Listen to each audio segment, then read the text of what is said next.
Hello and welcome to all my champions. सारे champions को very very good morning. Audio video बता दीजिए। विकास, आशीष, दीपांशु, आराध्या, सारे चैंपियंस को वेरी वेरी गुड मॉर्निंग।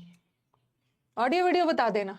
आज हम लोग इंटरोगेटिव सेंटेंस करने वाले हैं। प्रश्नवाचक सेंटेंस का एक्टिव पैसिव कैसे बनाते हैं, और बहुत सारे क्वेश्चंस करेंगे हम लोग। कल तो हमने इन्फिनेटिव वाला किया था ना। हु और हुम वाला को डिटेल में करेंगे, इससे भर भर के एग्जाम्स में एरर्स आते हैं, मतलब क्वेश्चंस आते हैं। सारे चैंपियंस को very very good morning. Aaradhya, Ashish, Vikas, सभी को एक मिनट रिफ्रेश करती हूँ।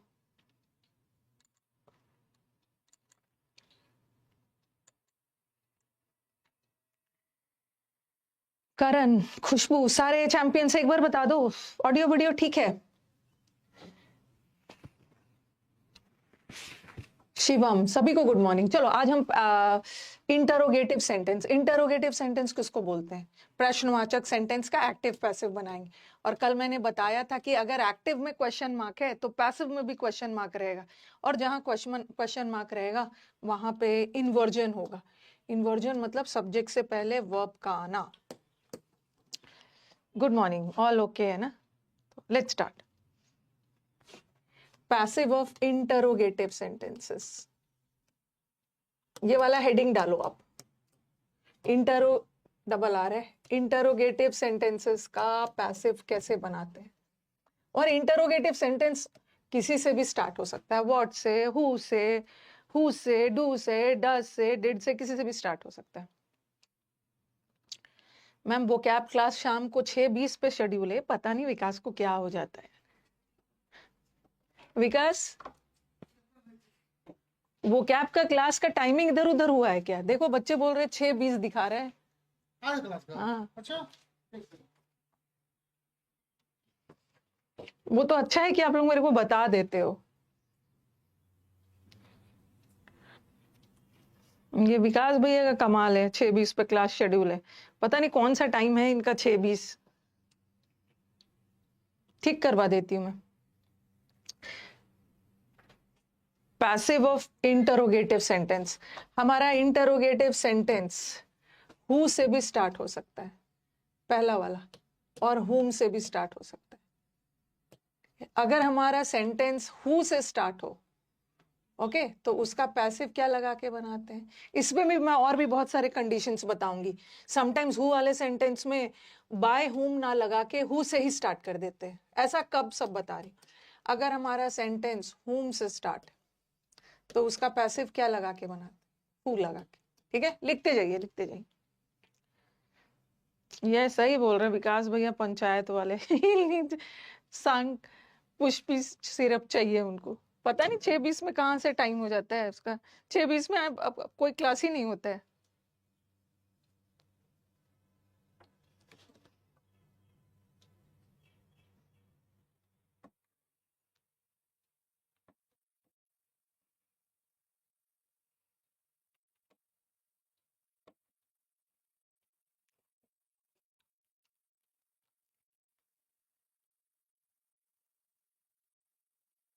मैंने बोला था कि जो फ्रेशर है पहले ग्रामर और वोकैब पढ़ेंगे, और प्रैक्टिस वाला बैच तो आपके पास 1 साल तक रहेगा। ठीक है, 1 साल तक रहेगा। आप पूरा अपना पहले खत्म कर लो, 70% सिलेबस शुरू हो जाएगा, तो प्रैक्टिस शुरू कर देना।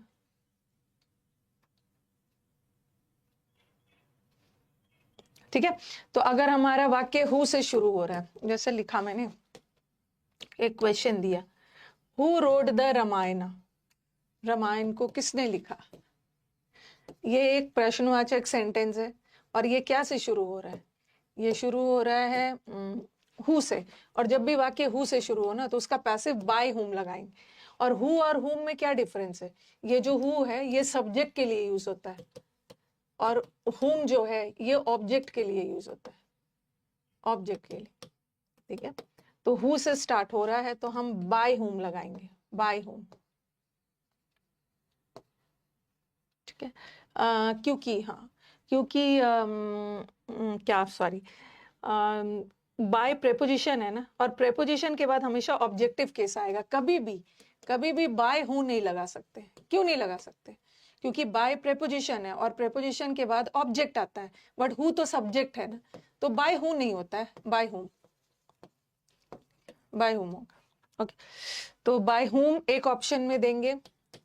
अगर हमारा वाक्य हु से शुरू है तो उसका पैसिव बाय हूम लगा के बनाएंगे। By whom the Ramayana, Ramayana बोलते हैं, इंग्लिश में रामायणा बोल देते हैं। By whom the Ramayana was written, Ramayana was written. और एक ऑप्शन में देंगे बाय हुम, हु से स्टार्ट होगा तो उसका पैसिव तो बाय हुम लगा के बनाएंगे ही। By whom was the Ramayana written. चलो बताओ कि कौन सा करेक्ट। अगर एक्टिव में क्वेश्चन मार्क है तो क्वेश्चन मार्क फुल स्टॉप में नहीं बदलेगा, वो डायरेक्ट और इनडायरेक्ट स्पीच में बदल देता है। बट यहाँ एक्टिव में क्वेश्चन मार्क है तो पैसिव में भी क्वेश्चन मार्क रहेगा। आपके पास दोनों ऑप्शन आएगा और दोनों ऑप्शन में बस एक ही डिफरेंस है, बाकी सारा चीज तो सेम ही है। डिफरेंस क्या है कि यहाँ सब्जेक्ट के बाद वर्ब आ रहा है, सब्जेक्ट के बाद वर्ब आ रहा है, इसका मतलब है इन्वर्जन नहीं हो रहा है। उल्टा तो तब होता है ना, उल्टा तो तब होता है जब सब्जेक्ट से पहले वर्ब आ गया, यहाँ पे इन्वर्जन हो रहा है। और चूंकि ये एक प्रश्नवाचक सेंटेंस है तो प्रश्नवाचक सेंटेंस में इन्वर्जन चाहिए ना, बट इसमें तो नहीं हो रहा है, तो पहला वाला रॉन्ग है, दूसरा वाला इज करेक्ट। इस पे ध्यान रखना। Bye whom was the Ramayana written.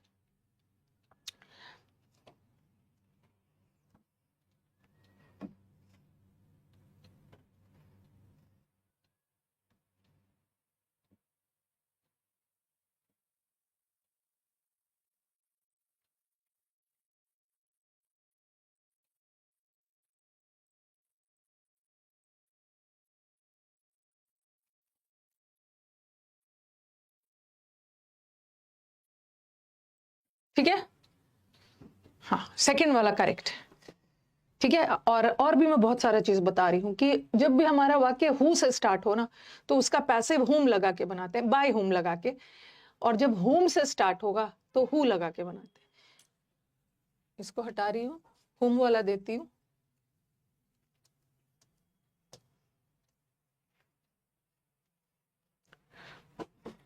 अब मैंने लिखा हुम, हुम डिड यू हेल्प, आपने किसकी मदद की। ठीक है, ये क्वेश्चन है, आपने किसकी मदद की। और हुम से स्टार्ट हो रहा है ना तो उसका पैसिव हु से बनेगा हो। अब चूंकि सेंटेंस पास्ट टेंस में जा रहा है, ठीक है, पास्ट टेंस में जा रहा है तो हम क्या लगाते हैं, सिंपल पास्ट है तो उसका पैसिव वॉज या वर लगा के बनाते हैं। लेकिन हमारा यू यहाँ पे, अभी हमें यू को सब्जेक्ट बनाना है तो यू के साथ वॉज तो नहीं लगता, यू वॉज नहीं होता, यू वर। तो एक ऑप्शन में आएगा, नहीं नहीं sorry sorry sorry sorry, okay, हमें हु के लिए लगाना है ना। हुम डिड यू हेल्प, आपने किसकी हेल्प की, इसको तो हम अभी ऑब्जेक्ट बनाएंगे, सॉरी। हु वॉज हेल्प्ड, हमें तो इसको ऑब्जेक्ट बनाना है ना, ये सब्जेक्ट है, by you, I am very sorry. ठीक है, who was help by you, इसका ऑप्शन हो। जब भी हमारा सेंटेंस हुम से स्टार्ट हो तो उसका पैसिव हु लगा के बनाना। और हम जो वर्ब लगा रहे हु के लिए लगा रहे, ठीक है, तो हु वर नहीं होगा, हु वॉज हेल्प, क्योंकि ये तो सब्जेक्ट है। अब हम इसको ऑब्जेक्ट बनाएंगे।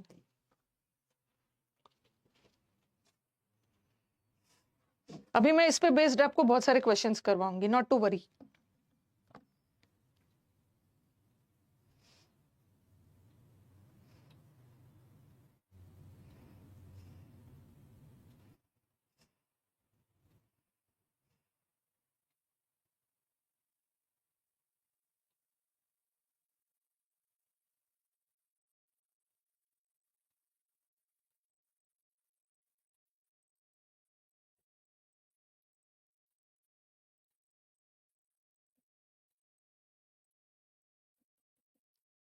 ओके, हाँ, whom did you help, who was helped by you, लिख लिया, ये लिख लिया। कभी कभी ऐसा भी होता है, चलो होम वाला तो हु से शुरू होगा और हु वाला बाय होम से शुरू होगा। कभी कभी ऐसा भी होता है, ऐसा ऑप्शन आ गया, जैसे मैंने लिखा, जैसा ऑप्शन वैसा आंसर। आप लास्ट में यही फील करोगे ना, एक्टिव पैसिव और narration is a game of options, जैसा ऑप्शन वैसा आंसर। जैसे मैंने लिखा हु रोट द रामायण, एक दो एग्जाम में मैंने ऐसा भी देखा है, ठीक है, एक दो एग्जाम में वैसे तो मैंने आपको ये करवाया था, हु रोट द रामायण, तो हु है तो बाय हुम लगा दो, by whom was the Ramayana written, Ramayana को किसके द्वारा लिखा गया, इन्वर्जन चाहिए। एक मैंने कोई एग्जाम था, कोई पोस्ट ऑफिस एग्जाम था, और उसमें यही वाला सेंटेंस आया था, लेकिन उन्होंने ऑप्शन में ये वाला नहीं दिया था, ये नहीं था, उन्होंने ऑप्शन में दिया था ना ऐसा, the Ramayana was written by whom, the Ramayana was written by whom. जरा ध्यान से मेरी बात को सुनना, ठीक है। एक स्टूडेंट भेजते रहते हैं पेपर, तो उसमें मैंने आपको क्या बोला कि हु से स्टार्ट हो तो बाय हुम होगा, बाय हुम हमेशा शुरू में लगाते हैं, बट वो जो क्वेश्चन पेपर था ना, उसमें जो ऑप्शन था पहला वाला नहीं आया था, दूसरा वाला आया था, यहाँ पे बाय हुम बाद में था। अगर बाय हुम बाद में है और ये वाला ऑप्शन नहीं है तो फिर हम इसी को मानेंगे, ठीक है। कभी कभी बाय हुम शुरू में भी लगा देते हैं और कभी कभी बाय हुम लास्ट में भी लगा देते हैं, ठीक है। अगर बाय हुम शुरू में नहीं है, ये ऊपर वाला ऑप्शन नहीं था, लास्ट वाला ऑप्शन था, तो आपको इसी को टिक करना होगा। लेकिन आपके एसएससी एग्जाम में, ठीक है, आपके एसएससी एग्जाम में मैंने दोनों ऑप्शन देखा, अगर दोनों ऑप्शन दिख जाए, ठीक है, अगर ये नहीं होगा तो इसको टिक करेंगे, लेकिन अगर दोनों आ गया तो हमें इसको मानना है। क्यों? क्योंकि जब हम बाय हुम लगा रहे हैं ना, तो इसमें इन्वर्जन नहीं हो रहा है, सब्जेक्ट के बाद वर्ब आ रहा है, ठीक है। और बाय हुम शुरू में लगा रहे हैं तो इसमें इन्वर्जन हो रहा है ना, सब्जेक्ट से पहले वर्ब आ रहा है। और चूंकि ये क्वेश्चन मार्क सेंटेंस है और क्वेश्चन मार्क सेंटेंस में यहाँ तो इन्वर्जन नहीं हो रहा है, तो ये तो करेक्ट नहीं हो सकता है, ये होगा। हम इस ऑप्शन को तभी टिक करेंगे जब ऊपर वाला ऑप्शन ना हो, ओके। हाँ, नीचे वाले में इन्वर्जन नहीं हो रहा, लेकिन उस एग्जाम में, पोस्ट ऑफिस वाले एग्जाम में ये वाला ऑप्शन था ही नहीं, तब आप इसी को टिक करोगे। लेकिन अगर दोनों आ गया तो पहला को टिक करना, क्योंकि ग्रामेटिकली यही सही है, यहाँ पे इन्वर्जन हो रहा है और क्वेश्चन मार्क सेंटेंस इन्वर्जन चाहिए ना, बट इसमें नहीं हो रहा। हाँ, मुझे पता था कि अगर दोनों दिया है तो आप लोग क्या क्या पूछने वाले हो, मुझे पता था, इसलिए मैंने बता दिया है पहले ही।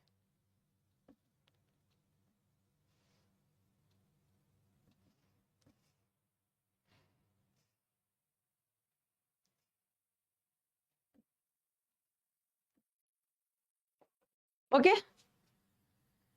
हाँ, कभी कभी ऐसा भी आता है कि मैम हु से शुरू है तो बाय हुम लगाते हैं ना, कभी कभी ऐसा भी होता है, मैंने लिखा हु रोट द बुक, तो मैंने तो इसका ऐसा बताया by whom was the book written, but कभी कभी हु वाला हु ही रह जाता है।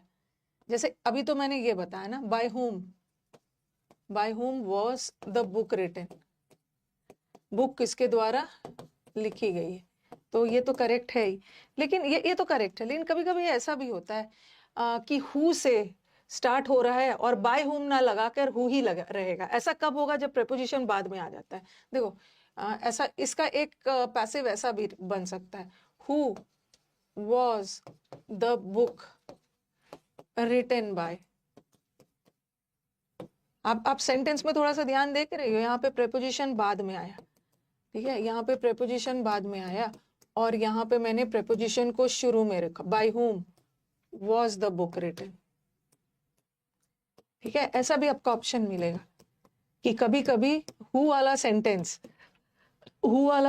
आता है तो बाय हुम तो हम लगाते ही हैं, बट कभी कभी हु वाला सेंटेंस में बाय हुम ना करके हु ही रख देते हैं, बशर्ते, प्रोवाइडेड, कब? कि जब हम प्रेपोजिशन को बाद में रखते हैं। देखो, जब प्रेपोजिशन बाद में आया है ना, तब आप हु लगाओगे, लेकिन जब प्रेपोजिशन शुरू में आ गया है, जैसे प्रेपोजिशन शुरू में आ गया तो हम बाय हु नहीं लगा सकते, क्योंकि प्रेपोजिशन के तुरंत बाद ऑब्जेक्ट आता है, बट हु तो सब्जेक्ट होता है, तब बाय हु।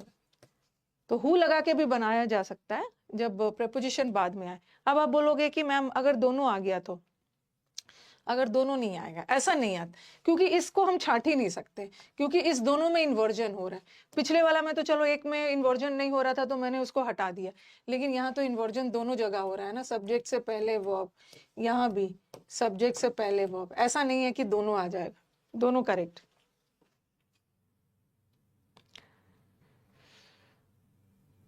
कल क्या है कि छुट्टी है, क्या है कल?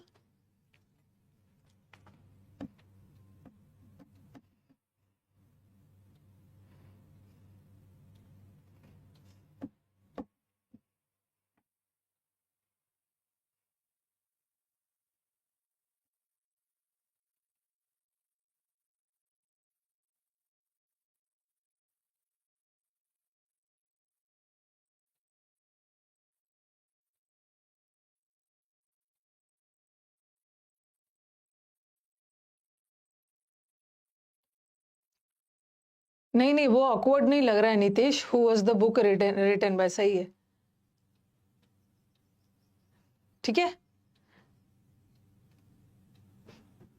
अच्छा, कल महावीर जयंती है? नहीं नहीं, छुट्टी नहीं है कल थर्सडे है। ओके, तो याद रखना कि हु वाला बाय हुम से स्टार्ट होगा, और कभी हु वाला हु से ही स्टार्ट होगा, बशर्ते कि कोई जब प्रेपोजिशन लास्ट में आ गया। अब मैं आपको कुछ सेंटेंसेस करवाती हूँ, ठीक है। हु और हुम वाला बहुत सारे सेंटेंस कर रहे हैं। और आप लोग चारों ऑप्शन मत लिखना, सिर्फ करेक्ट वाला लिखना, ये सारे प्रीवियस पेपर है।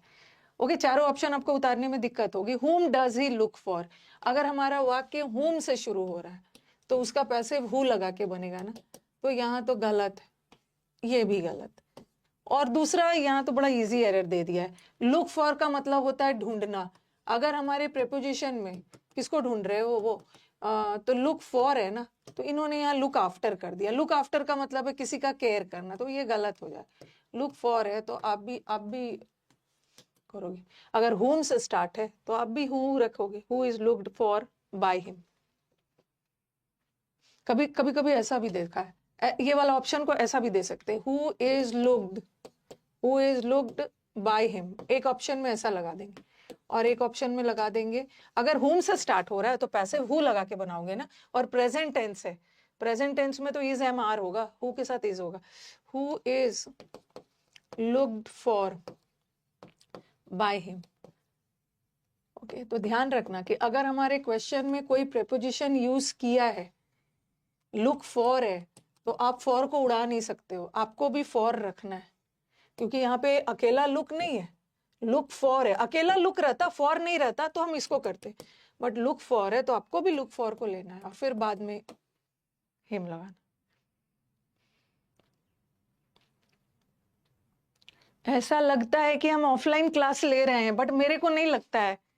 ओके, क्योंकि मेरे को डांटने का मौका नहीं मिलता है ना, आपको पीटने का मौका नहीं मिलता है, डांटने का नहीं मिलता है, इतने दूर हो। कभी कभी आप लोगों को बहुत पीटने का मन करता है, तो फिर लगता है अरे ये तो ऑनलाइन क्लास है।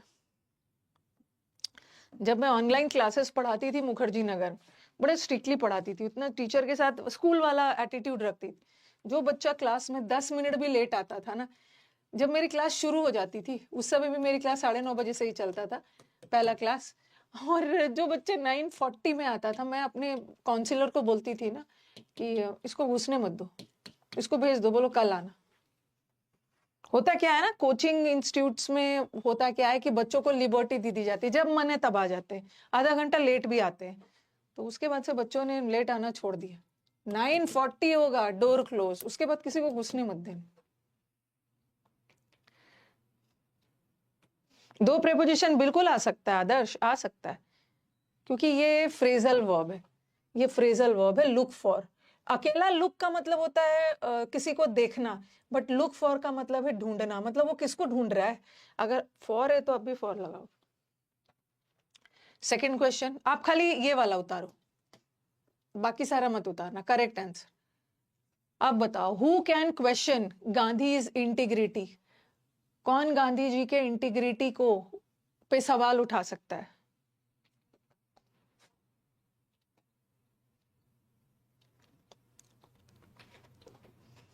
वैसे मैं बहुत कूल हूँ, बहुत काम हूँ, कूल हूँ, लेकिन थोड़ा सा क्लास में डरा के रखना होता है आप लोग।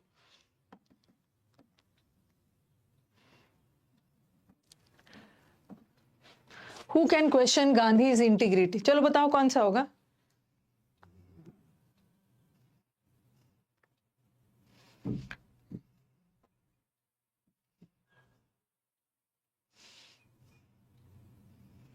हु से शुरू हो रहा है ना, अगर हमारा वाक्य हु से शुरू हो रहा है तो उसका पैसिव बाय होम से बनेगा।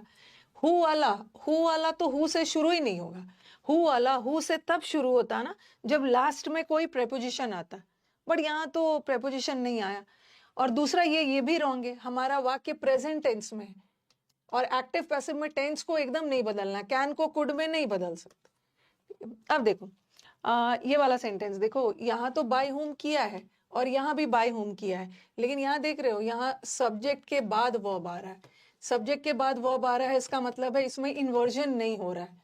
बट ये तो क्वेश्चन मार्क सेंटेंस है ना, इसमें इन्वर्जन चाहिए, तो हमारा ये भी गलत, ये भी गलत। और आपको बताया भी है मैंने कि बाय होम शुरू में आ गया और बाय होम लास्ट में आ गया।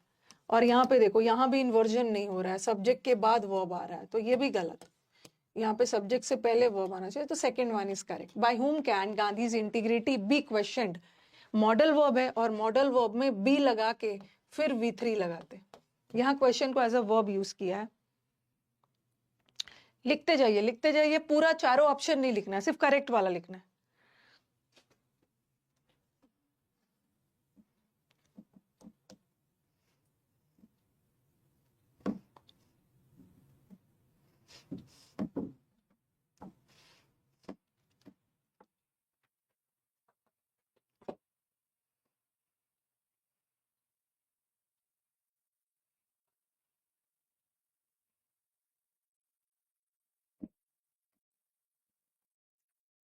Next,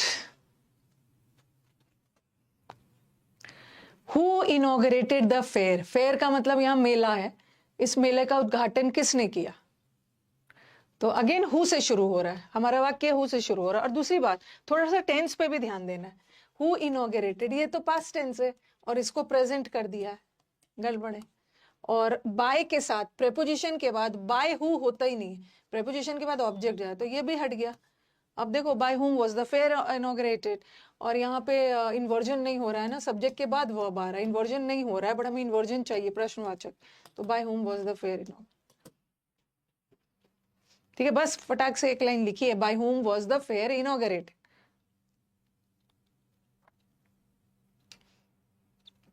next, who asked you to draft this letter. आपको किसने कहा लेटर ड्राफ्ट करने के लिए, दो ऑप्शन तो उड़ा ही दो। बाय के साथ हु नहीं आता, बाय के साथ हुम आता है, तो ये तो हट ही गया। अगेन यहाँ भी वही है, इन्वर्जन का खेल है। यहाँ सब्जेक्ट से पहले वर्ब आ रहा है, सारे पीवाई क्यूज ही, सब्जेक्ट से पहले वर्ब आ रहा है और यहाँ सब्जेक्ट के बाद वर्ब आ रहा है, लेकिन ये क्वेश्चन मार्क सेंटेंस है, हमें तो इन्वर्जन चाहिए।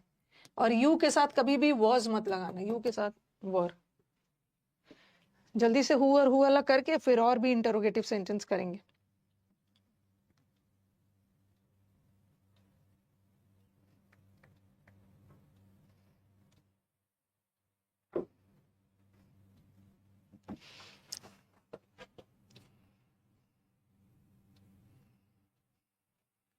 नेक्स्ट,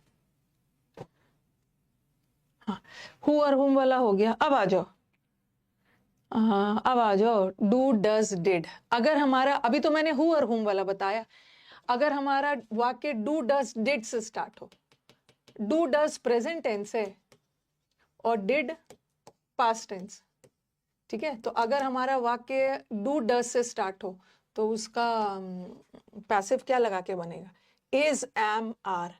अगर हमारा वाक्य डिड से स्टार्ट हो तो उसका पैसिव क्या लगा के बनेगा, वॉज वॉर। लिखिए, मैंने लिखा, does he help you,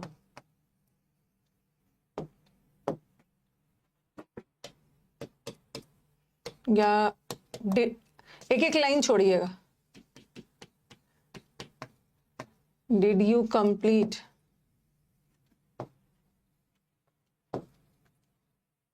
all the work.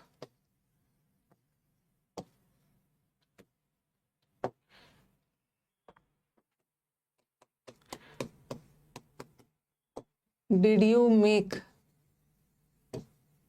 All the arrangements?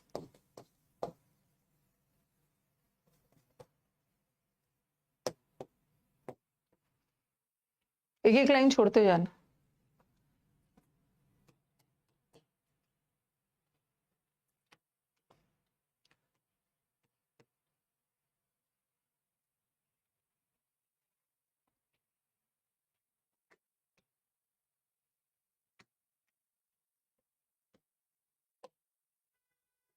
ठीक है, अभी तो छोटे छोटे एग्जांपल्स दे रही हूँ, बट और भी लेंदी वाला भी करेंगे। इस बार PYQ ही आएगा, इस बार भी PYQ आएगा। कोई भी वेंडर चेंज भी हो जाए ना, तो इतना इंटेलिजेंट नहीं है कोई वेंडर की अपना क्वेश्चन बनाएंगे। जितना भी 10,000 वेंडर भी चेंज हो जाए, बट उनको भी तो चाहिए ना कि क्वेश्चंस कैसा आता है, SSC में कैसे बनाना है, तो वो भी प्रीवियस ईयर को ही फॉलो करेंगे।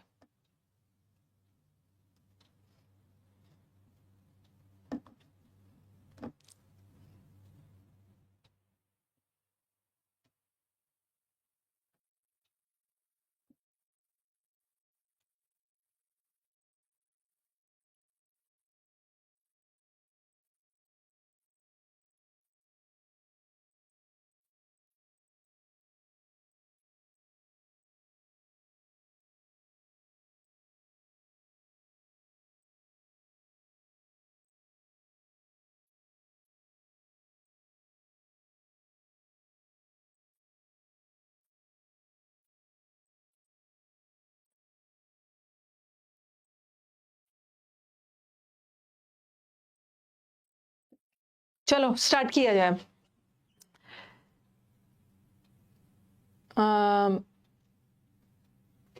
Does he help you? अब हमारा वाक्य कैसे शुरू हो रहा है? हमारा वाक्य डज से शुरू हो रहा है, और जब भी हमारा वाक्य डू डज डिड डू या डज से शुरू हो ना, तो उसका ये प्रेजेंट टेंस है, उसका पैसिव इज एम आर लगाएंगे। अब इज एम आर में भी देखना है, अगर आई को सब्जेक्ट बना रहे हैं तो एम लगाना, सिंगुलर है तो इज लगाना, और प्लूरल है तो आर लगाना।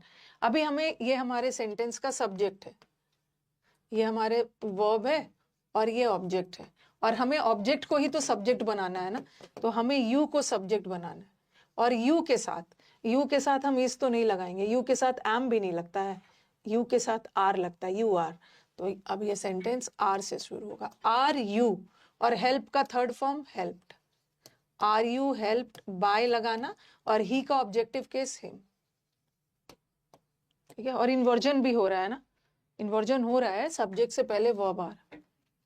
ओके, वर नहीं लगाना है, वर इसमें वर मत लगाना, ये तो प्रेजेंट है ना। Did you complete all the work? जब मैंने आपको सब्जेक्ट वर्ब एग्रीमेंट पढ़ाया था, क्या बताया था? ऑल सिंगुलर होता है कि प्लूरल? जैसे मैंने लिखा all the water was dirty, सारा पानी गंदा था, और फिर लिखा था all the students were present, या all the people were present. People को भी प्लूरल मानना है, पीपल में एस नहीं लगा है, लेकिन पीपल का मतलब होता है लोग, लोग में दो से ज्यादा है, तो पीपल में एस ना लगने के बावजूद भी पीपल प्लूरल होता है। जैसे पर्सन है, एक व्यक्ति है तो इज लगाना, और बहुत सारे व्यक्ति है तो पर्सन्स में आर लगाना, बट पीपल में एस लगाने की जरूरत है ही नहीं, क्योंकि पीपल अपने आप में प्लूरल। और मैंने आपको बताया भी था सब्जेक्ट वर्ब में कि ऑल सिंगुलर प्लूरल दोनों होता है। हमें देखना है कि ऑल के बाद पानी अनकाउंटेबल है, पानी को हम गिन नहीं सकते हैं, तो ऑल के बाद अगर अनकाउंटेबल नाउन आ गया ना तो वर्ब सिंगुलर, लेकिन ऑल के बाद काउंटेबल नाउन है, हम स्टूडेंट को गिन सकते हैं तो प्लूरल, लोगों को भी गिन सकते हैं तो प्लूरल।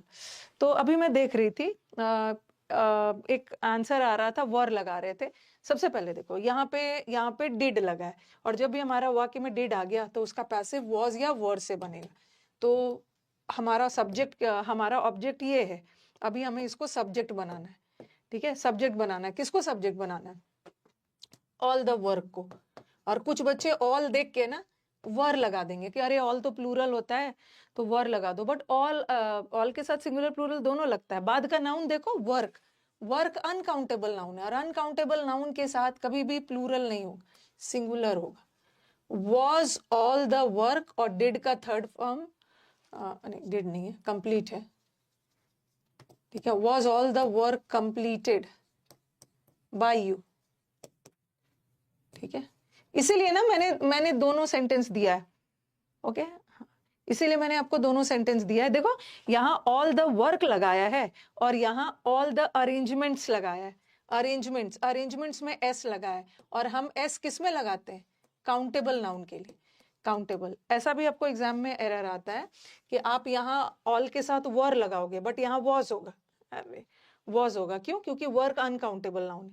अब हमें अरेंजमेंट्स को, ठीक है, अब हमें अपने अरेंजमेंट्स को सब्जेक्ट बनाना है, ठीक है। तो यहाँ पे मैं लिखूंगी वॉज नहीं, वर ऑल द अरेंजमेंट्स, ठीक है। तो थोड़ा सा ध्यान रखना है कि ऑल के बाद अगर अनकाउंटेबल नाउन आ गया तो सिंगुलर यूज करना, काउंटेबल आ गया तो प्लूरल यूज करना। Were all the arrangements made by him, make का थर्ड फॉर्म मेड, उसीलिए मैंने दोनों सेंटेंस एक साथ दिया। एक जगह ऑल द वर्क लगाया था तो वहां आपने वॉज लगाया, यहाँ ऑल द अरेंजमेंट्स है तो वर लगाना। और फिर लास्ट वाला देखो, डू दे हेल्प मी, क्या वे लोग मेरी हेल्प करते हैं? अब यहाँ पे ऑब्जेक्ट है, मी को आई बनाना है, और ये प्रेजेंट टेंस है। जब भी डू डज आ गया तो इज एम आर से बनता है, बट आई के साथ, आई यहाँ जो डू लगा था ये दे के लिए लगा था, बट अब तो मेरे को आई को बनाना है ना, तो मैं एम लगाऊं, एम आई, और हेल्प का थर्ड फॉर्म हेल्प्ड और बाय देम।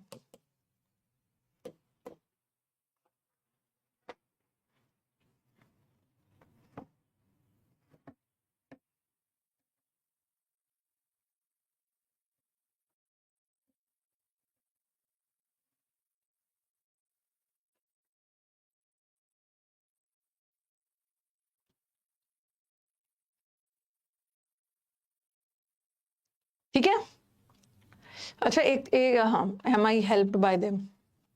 कभी कभी ऐसा भी होता है, उस दिन मैंने आपको वो पढ़ाया था वेग नाउन या pronoun.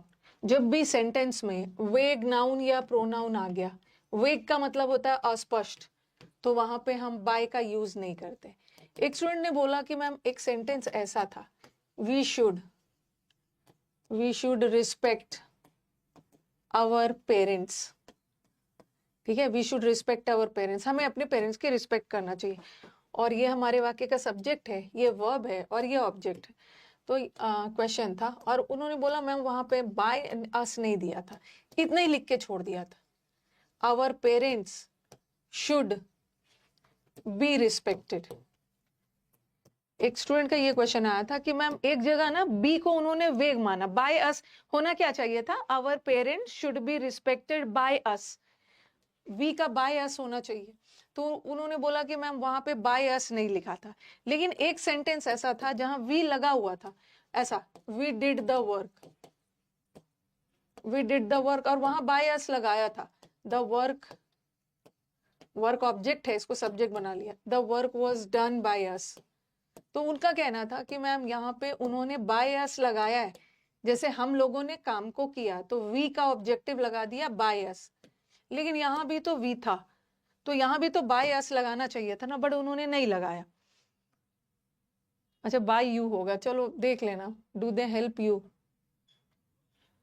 M I helped by them, देख लेना जहाँ यू और वो सब हो गया है ना, पता नहीं अब कौन सा सब, देख लेना आप लोग, सुधार लो, बाय यू कर लो। देखो तो उन्होंने बोला कि मैम यहाँ पे क्यों नहीं लेगा, देखो दोनों में डिफरेंस है। We should respect our parents, हमें अपने बड़ों की रिस्पेक्ट करनी चाहिए, तो यहाँ वी ना किसी खास के लिए नहीं है, यहाँ वी का मतलब है हम सबको में एवरीबडी मतलब जो भी बच्चे हैं उनको अपने पेरेंट्स की रिस्पेक्ट करना चाहिए। यहाँ किसी खास व्यक्ति की बात नहीं हो रही है, एवरीबडी के सेंस में आ रहा है, हम सबको कंट्री के रूल्स को मानना चाहिए, हम सबको में कोई खास व्यक्ति नहीं है, सारे के लिए बात हो रही है। तो यहाँ वी जो है यहाँ वेग जा रहा है, क्योंकि ये वी में सब लोग शामिल है, बट दुनिया के सारे बच्चों को अपने पेरेंट्स की रिस्पेक्ट करनी चाहिए, तो यहाँ बायस नहीं लगाया। बट यहाँ वी डिड द वर्क, हमने इस काम को किया, तो यहाँ वी का मतलब ये नहीं है ना कि दुनिया के सारे लोगों ने इस काम को किया, यहाँ कोई वी खास है, खास लोगों ने इस काम को किया, तो यहाँ बायस लगा दे। थोड़ा सेंस अलग जा रहा है। ऑल के बाद अगर काउंटेबल है तो प्लूरल होगा, ये तो सब्जेक्ट वर्ब में पढ़ा दिया है। और ऑल के बाद अगर अनकाउंटेबल है सिंगुलर होगा।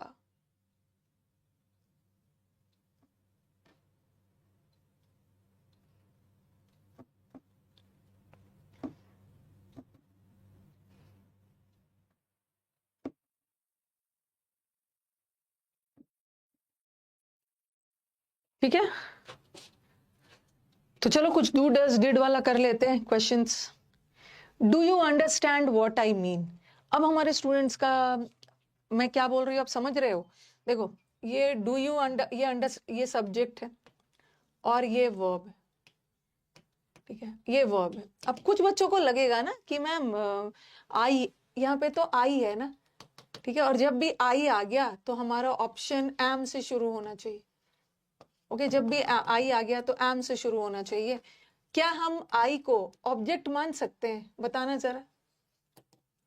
कुछ, हाँ बच्चों का मैम यू सब्जेक्ट है, ये वर्ब है और आई ऑब्जेक्ट है। हम आई को ऑब्जेक्ट नहीं मान सकते हैं। आई तो हमेशा वाक्य का सब्जेक्ट होता है, आई तो हमेशा वाक्य का सब्जेक्ट होता है, और आई का जो ऑब्जेक्ट है ना वो मी बनता है, तो मी बनता है। तो इस वाक्य में ना हमारा ऑब्जेक्ट आई है ही नहीं। अगर आई ऑब्जेक्ट होता तो आई आई नहीं रहता। ऑब्जेक्ट होने के लिए आई को मी फॉर्म में होना होता। तो इस वाक्य का ऑब्जेक्ट आई नहीं है, इस वाक्य का ऑब्जेक्ट पूरा ये है, what I mean. Do you understand what? आपको समझ में आ रहा है क्या जो चीज मैं बोलना चाह रही हूँ? तो अकेला आई इस सेंटेंस का ऑब्जेक्ट नहीं है, व्हाट आई मीन पूरा ऑब्जेक्ट है। ऑब्जेक्ट फ्रेज के फॉर्म में है, ठीक है। फ्रेज मतलब दो या दो से अधिक वर्ड से बना। तो व्हाट आई मीन है। आई को अकेला ऑब्जेक्ट मत मानना, क्योंकि आई ऑब्जेक्ट हो ही नहीं सकता, आई तो सब्जेक्ट होता है। इसका मतलब है कि आई ऑब्जेक्ट नहीं है, ये पूरा ऑब्जेक्ट है, ठीक है। और ऑप्शन क्या से शुरू हो रहा है? डू से। और जब भी डू आ गया तो उसका इज एम आर से बनता है, तो यहाँ तो व्हाट लगा दिया। और ये सेंटेंस प्रेजेंट जा रहा है, वॉज तो होगा नहीं। और जब भी डू डज डिड से स्टार्ट है तो व्हाट से स्टार्ट नहीं होगा, इज से start. Is what I mean understood, understand का third form understood. is what I mean understood by, what I mean पूरा ऑब्जेक्ट।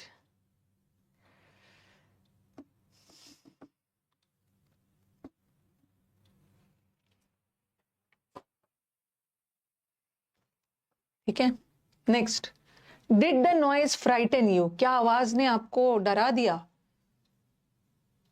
कभी कभी तो सेंटेंस को मतलब मीनिंग ही बदल देते हैं। यहाँ देखो क्या किया, did the noise frighten you, आवाज की वजह से आप डर गए। Did you frighten the noise, यहाँ है क्या आपने आवाज को डरा दिया? ये तो ऐसे भी होगा नहीं, क्योंकि पैसिव बनाते समय वर्ब का थर्ड फॉर्म चाहिए। फ्राइटेंड का थर्ड फॉर्म फ्राइटेंड होता है, ईडी, तो यहाँ तो थर्ड फॉर्म है ही।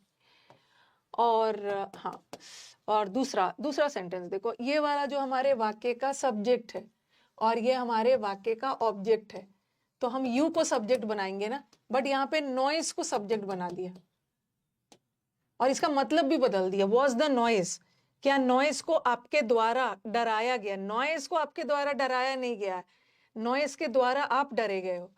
तो हमारा यू ऑब्जेक्ट है, तो हम यू को सब्जेक्ट बनाएंगे ना। तो चलो ठीक है, वर यू फ्राइटन, और is am are was were के बाद वर्ब का थर्ड फॉर्म चाहिए, ये सही है। यहाँ इन्होंने थर्ड फॉर्म नहीं डाला, were you frightened by the noise, third one. ठीक है, कल आपका वॉइस चैप्टर खत्म कर दूंगी मैं।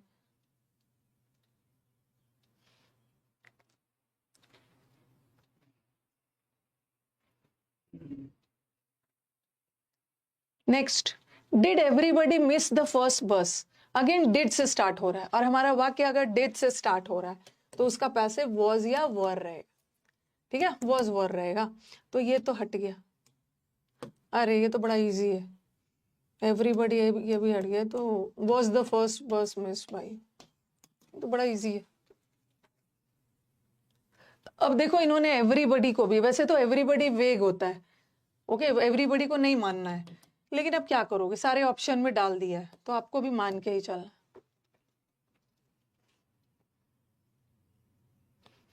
मैं पहले वॉइस कराऊंगी, नरेशन करवाऊंगी, नरेशन के बाद में एक छोटा सा टॉपिक करवाऊंगी ताकि आपका मूड फ्रेश हो जाए।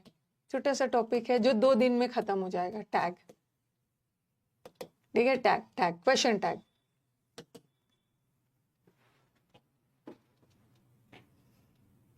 उसके बाद प्रेपोजिशन करवाओ, क्योंकि थोड़ा सा कैलकुलेट करके चलना है ना।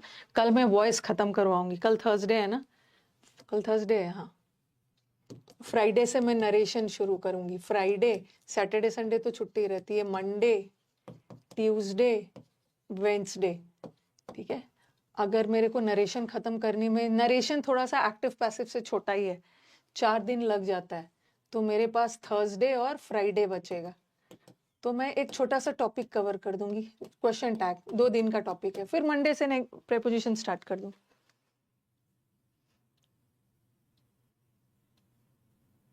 अंडरस्टैंडेड नहीं होगा, अंडरस्टूड होगा, अंडरस्टूड।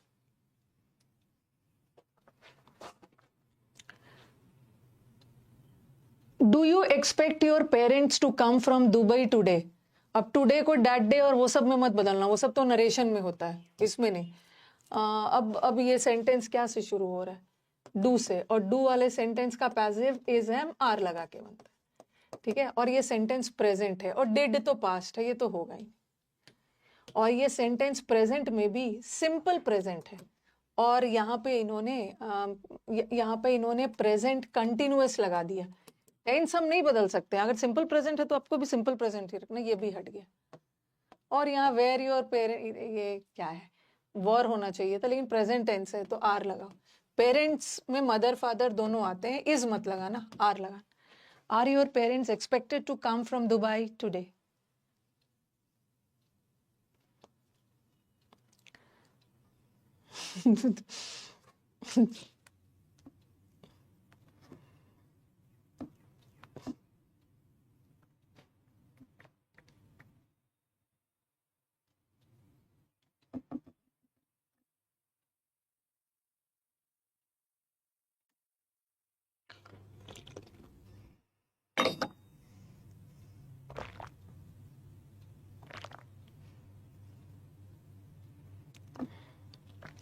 यहाँ से सारे जितने भी स्टूडेंट्स हैं जो टीचर्स एग्जाम देते हैं, टीजीटी, पीजीटी या स्टेट लेवल का एग्जाम देते हैं, West Bengal state level, Orissa state या कहीं का भी स्टेट लेवल का एग्जाम देते हैं, वो ये आज मैं यूट्यूब पे ट्रांसफॉर्मेशन पढ़ाऊंगी, ठीक है। इसको देख लेना, लाइव आने का मन है तो लाइव देख लेना, रिकॉर्डेड देखने का मन है तो रिकॉर्डेड देख लेना। हर वो बच्चा जो स्टेट लेवल एग्जाम्स की तैयारी कर रहा है या सीडीएस की तैयारी कर रहा है, सीडीएस में भी आता है, जो DSSB दिल्ली सबऑर्डिनेट वाला एग्जाम तैयारी कर रहे हैं, ठीक है, तो ये देख लीजिएगा। और अब मैंने ट्रांसफॉर्मेशन में हाथ डाल ही दिया है, तो लंबा टॉपिक। मेरी टीम मुझे बहुत दिनों से बोल रही है मैम स्टार्ट करिए, जल्दी से स्टार्ट करिए। मैंने बोला, उनको पता नहीं था कि इतना लेंदी है, जब देख रहे हैं ना बोल रहे हैं कि मैम इसको शॉर्टकट में पढ़ा दीजिए। और मैंने बोला है कि या तो पढ़ाऊंगी तो पूरा डिटेल में पढ़ाऊंगी, वरना नहीं पढ़ाऊंगी। तो जब वो देख रहे हैं ना, बोल रहे हैं मैम ये तो काफी लेंदी है, तो इसको मैं थोड़ा थोड़ा करके पढ़ाऊंगी, ठीक है। एक कॉन्सेप्ट पढ़ाऊंगी, फिर उस पे बेस्ड प्रीवियस ईयर क्वेश्चंस, जो DSSB, HTAT Haryana teachers exam, okay, और वो सब CTAT, HTAT और वो सब में आता है ट्रांसफॉर्मेशन। आप लोग का डिमांड, आपका 13 अप्रैल को सुप्रीम कोर्ट का एग्जाम है, उसमें भी आता है transformation.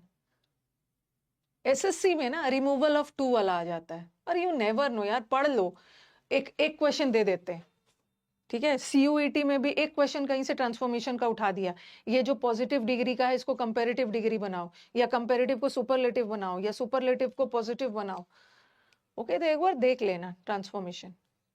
Removal of transformation lengthy sentence है, बैंकिंग और SSC में रिमूवल ऑफ टू वाला आ जाता। तो अगर लाइव नहीं भी देख पाते हो तो रिकॉर्डेड देख लेना। यही एक यूट्यूब पे बचा हुआ था, और काफी लेंदी टॉपिक है, तरह तरह का ट्रांसफॉर्मेशन होता है, ठीक है। सिंपल सेंटेंस को कॉम्प्लेक्स कैसे बनाना है, कॉम्प्लेक्स सेंटेंस को कंपाउंड सेंटेंस कैसे बनाना है, पहले तो सीखना होगा सिंपल, कंपाउंड और वो सब होता क्या है। और आपने मेरे से पूरा ग्रामर पढ़ लिया है ना, तो उसके बाद जो मैं ट्रांसफॉर्मेशन पढ़ाऊंगी वो समझना इजी हो जाएगा। ट्रांसफॉर्मेशन उन बच्चों के लिए डिफिकल्ट है जिन्होंने ग्रामर नहीं पढ़ा है, लेकिन जो बच्चा एक बार ग्रामर पढ़ लिया उसके बाद उसके लिए इजी है transformation. Does he race cars? क्या वो कार को रेस करता है, मतलब रेस में अपने हिस्सा लेता है? तो यहाँ पे जो रेस है ना, ये वर्ब है। डू डज डिड के बाद वर्ब का V1 फॉर्म आता। चलो, और ये सिंपल प्रेजेंट है और इन्होंने इसको प्रेजेंट कंटिन्यूअस बना दिया। और जब भी डू डज डिड आ गया उसका पैसिव इज एम आर लगा के बनता है, तो यहाँ डज छोड़ दिया। चलो अब बताओ, are cars raced by him, are race cars done by him?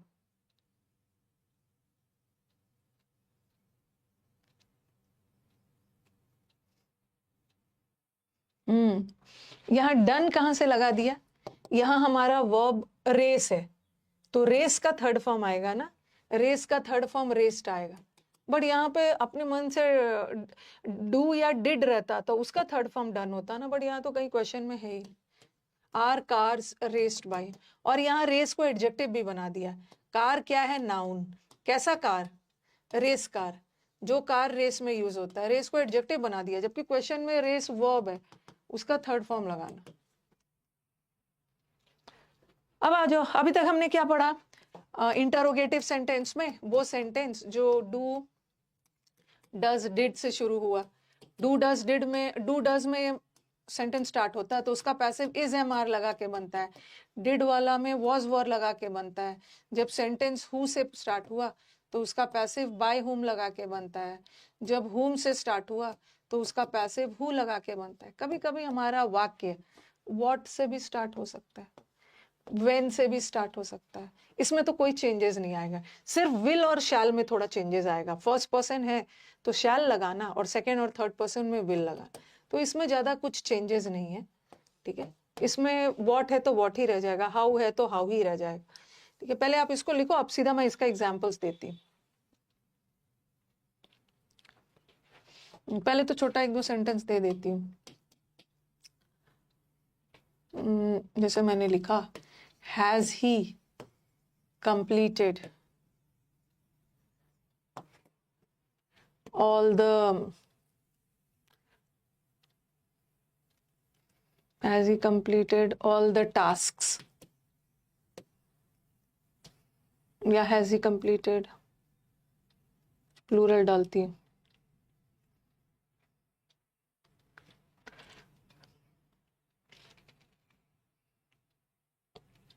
क्या अरेंजमेंट्स ही कर देती, कंप्लीटेड की जगह मेड लगाओ, अरेंजमेंट्स को मेक करती है। Has he made all the arrangements. तो अगेन देखो, हैज से शुरू है ना, तो मैंने बोला कि इसमें कोई बदलाव नहीं होता है, बट हैज हैव में थोड़ा सिंगुलर प्लूरल देख लेना। ठीक है, ये जो हैज है, बाकी सब चेंज, थोड़ा विल शैल को देख लेना है। फर्स्ट पर्सन है तो शैल लगाना, और सेकंड पर्सन और थर्ड पर्सन है तो विल लगाना, और थोड़ा सा हैज हैव हैड को भी देख लेना। ये जो हैज लगा है ना ही के लिए, लेकिन अब हमें ऑल द अरेंजमेंट्स को अपना सब्जेक्ट बनाना है, और ऑल द अरेंजमेंट्स प्लूरल है ना। ऑल द वर्क होता तो हम हैज लगाते, बट यहाँ पे अरेंजमेंट्स काउंटेबल है, ऑल के बाद काउंटेबल आ रहा है तो प्लूरल लगाएंगे। ठीक है, हैव ऑल द अरेंजमेंट्स। आगे बताओ, आगे आगे आगे बताइए क्या होगा।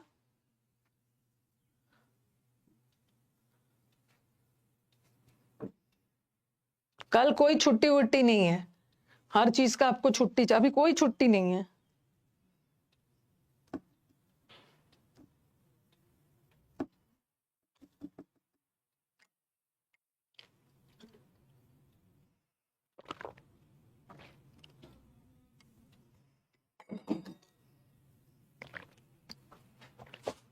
बीइंग कहां से लगा देंगे? बीइंग तो आईएनजी में लगाते हैं, और मैंने क्या बताया था, जब भी ये प्रेजेंट परफेक्ट है और हैज के बाद V3 आता है तो वो एक्टिव वॉइस होता है, और हैज वाले सेंटेंस को पैसिव बनाने के लिए बीन लगाना है। Have the all the arrangements, been लगाना। हैज हैव हैड वाले सेंटेंस में बीन लगता है। हैव ऑल द अरेंजमेंट्स, अच्छा कुछ बच्चे बोल रहे हैं मैम लगा दो, have all the arrangements made by him. कहां से ये करेक्ट हो गया? ये अभी पैसिव गया कहां? हैज प्लस V3, और आपने भी हैव प्लस V3 लगा दिया है, गलत है। पैसिव में हमें बीन लगाना है। ठीक है, हैज हैव हैड के बाद बीन लगाकर फिर V3 लगाना, बीन लगाना नहीं छोड़ना है।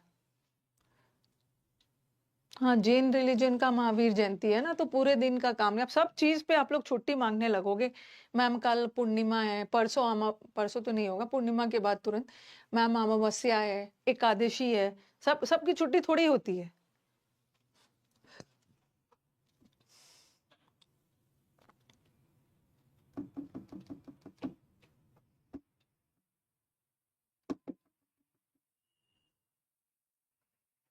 अभी आपका एग्जाम भी पास है, made by, been made by, ठीक है। हैज हैव हैड में देख लेना। अगर हमारा सब्जेक्ट सिंगुलर है तो हैज लगाना, प्लूरल है ऑल के बाद सिंगुलर भी होता है प्लूरल भी होता है, अरेंजमेंट्स काउंटेबल है इसलिए प्लूरल लगा दी। अब मैंने लिखा how did you complete the work. अगर हाउ से शुरू है तो अब भी हाउ ही रखोगे। How did you complete the work, आपने काम को कैसे किया। अगर हाउ से स्टार्ट है तो you also have to keep how. How how है तो हाउ करना, और डिड है पास्ट टेंस ना, पास्ट टेंस में या तो वर्ज लगता है या तो वर लगता है, बट यू के साथ वर्ज नहीं लगता है। हाउ एक ऑप्शन में देंगे, how the work was completed by you, और एक ऑप्शन में देंगे, नीचे दिख रहा होगा, हाउ वॉज द वर्क। एक ऑप्शन ये आएगा, एक option how was the work completed by you, ठीक है। तो देख लेना, पहला वाला में इन्वर्जन नहीं हो रहा है, ठीक है। पहला वाला सेंटेंस में इन्वर्जन नहीं हो रहा है, सब्जेक्ट के बाद वर्ब आ रहा है, ठीक है। तो पहला वाला सेंटेंस गलत है, इन्वर्जन चाहिए ना सब्जेक्ट से पहले। हाउ द वर्क वॉज नहीं होगा, how was the work completed.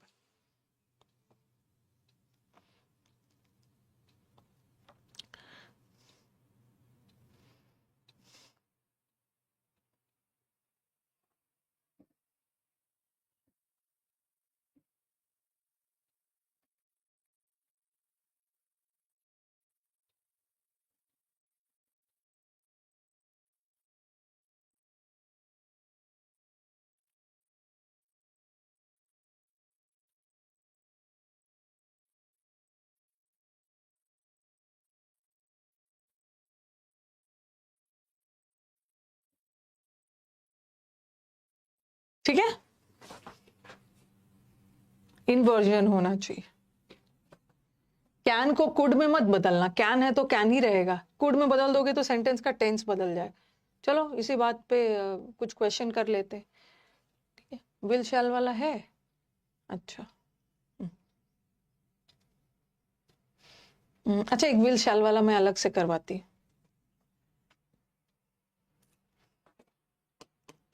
मैंने लिखा विल शी टेल मी, क्या वो मुझे बताएगी। तो हमें मी को बनाना है ना, मी को बनाना आई। और आप बोलोगे मैम यहाँ तो विल है, लेकिन विल तो शी के साथ है ना, she third person, third person के साथ विल लगता है।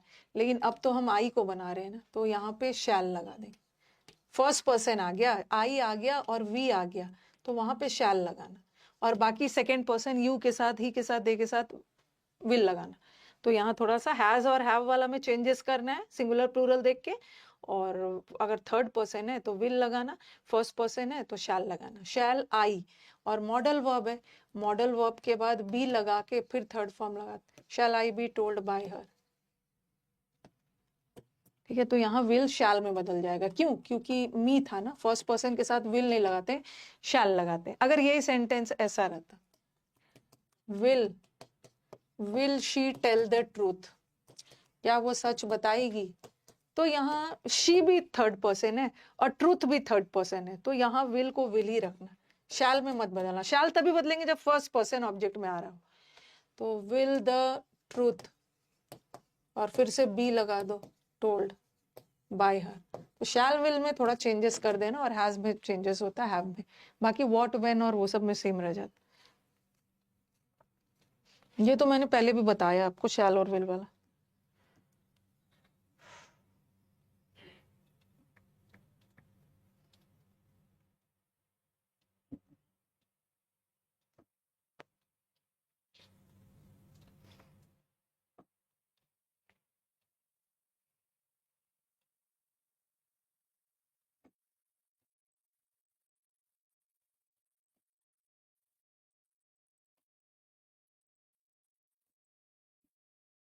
Okay, let us do certain sentences.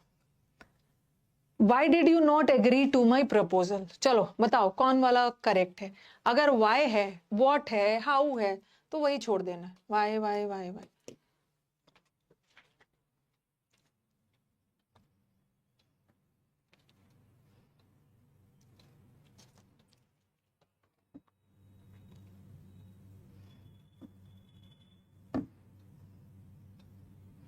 Wait कर रही हूँ आंसर का.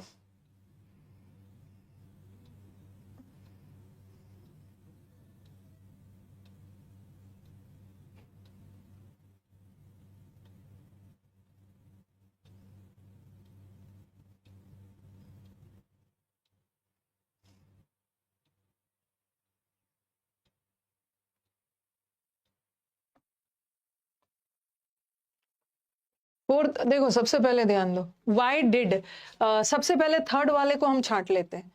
यहाँ पे सब्जेक्ट के बाद वर्ब आ रहा है, बट ये तो प्रश्नवाचक सेंटेंस है. यहाँ पे इन्वर्जन चाहिए, सब्जेक्ट के पहले वर्ब चाहिए, तो ये हट गया. और दूसरा, why did you not agree to my proposal, why was my proposal not agreed to by you लगना चाहिए ना, नहीं लगाया. और यहाँ पे देखो, कुछ बच्चे सेकंड भी आंसर दे रहे हैं बट वो देख नहीं रहे हैं. अगर हमारे वाक्य में प्रेपोजिशन लगा है, एग्री के साथ टू लगा है, तो ऑप्शन में भी एग्री के साथ टू चाहिए, बट यहाँ एग्री के साथ टू गायब कर दिया. Fourth, why was my proposal not agreed to, यहाँ एग्रीड टू है तो आप भी एग्रीड टू लगाओ और फिर बाय यू लगाओ. फोर्थ वाला.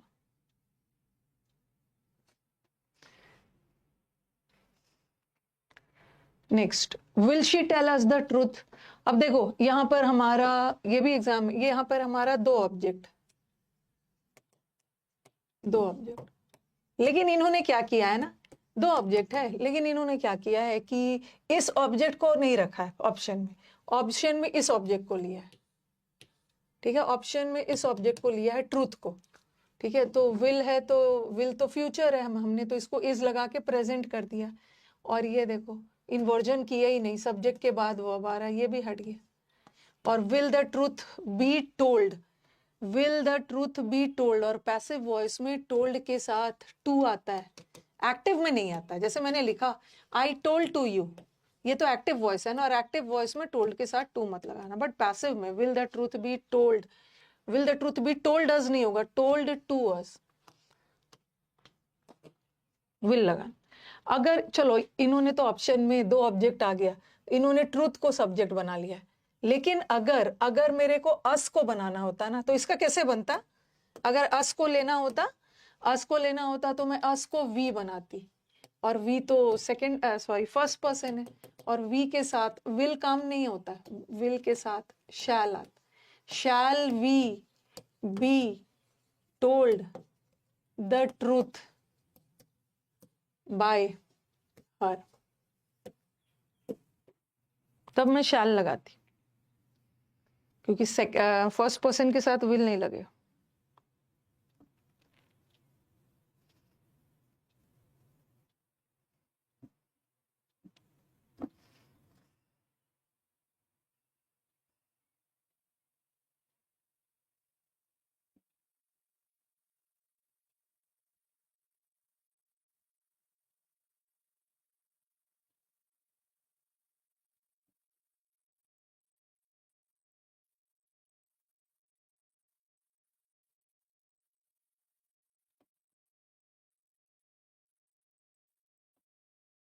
ठीक है, दो प्रेपोजिशन आ सकता है एक साथ. नेक्स्ट वाला, has the price rise affected all the people. क्या एक तो याद रखना कि जहां भी सेंटेंस में हैज हैव हैड आ गया ना, उसका पैसिव में बीन लगाना जरूरी है. ठीक है, यहाँ पे तो हैज हैव हैड में आर लगा दिया, हट गया. और ये प्रेजेंट परफेक्ट है, और यहाँ इन्होंने पास्ट कर दिया.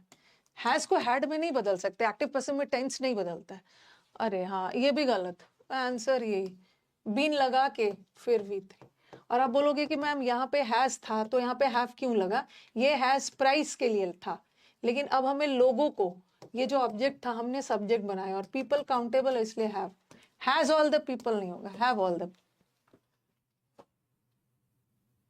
अच्छा, एक चीज ये बताना जरा, has everybody, has everybody done the work, या हैव एवरीबडी, क्या छोटा छोटा ग्रामर का एरर भी डन द, कौन सा करेक्ट? सब्जेक्ट वर्ब में पढ़ लिया है ना आपने, everybody everybody, somebody, anybody, nobody singular होता है, एवरीबडी आर प्रेजेंट नहीं होता, everybody is present, everybody singular होता है, हैज।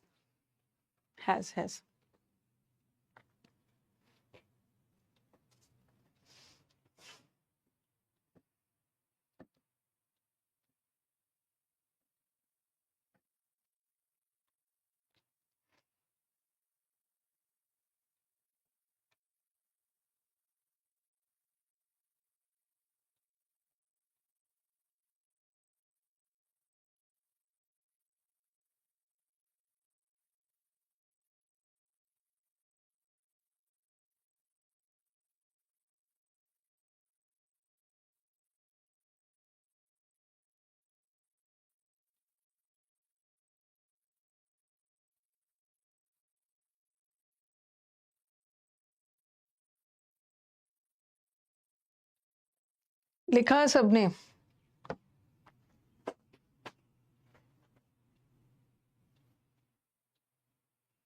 ठीक है, नेक्स्ट वाला आ जाओ, वॉट अम्यूज्ड यू। अब आपके दिमाग में आएगा कि मैम एक्टिव पैसिव पढ़ने के बाद, नरेशन पढ़ने के बाद लगेगा ना कि अल्टीमेटली ये सारा खेल ऑप्शन का ही है, कि आपने तो वॉट वाला को वॉट से स्टार्ट करने के लिए बोला है, बट यहाँ तो बाय वॉट लगा है, बाय वॉट में भी कोई दिक्कत नहीं है, वॉट वाला सेंटेंस वॉट से स्टार्ट हो रहा है तो हम बाय वॉट भी लगा सकते हैं। और जब भी एक्टिव पैसिव थोड़ा सा हट के आ जाए ना तो एकदम घबराना नहीं है, ऑप्शंस को छाटो, पहले देखो, पहले टेंस देखो, व्हाट अम्यूज्ड यू, क्या चीज ने आपको अम्यूज किया, खुश किया।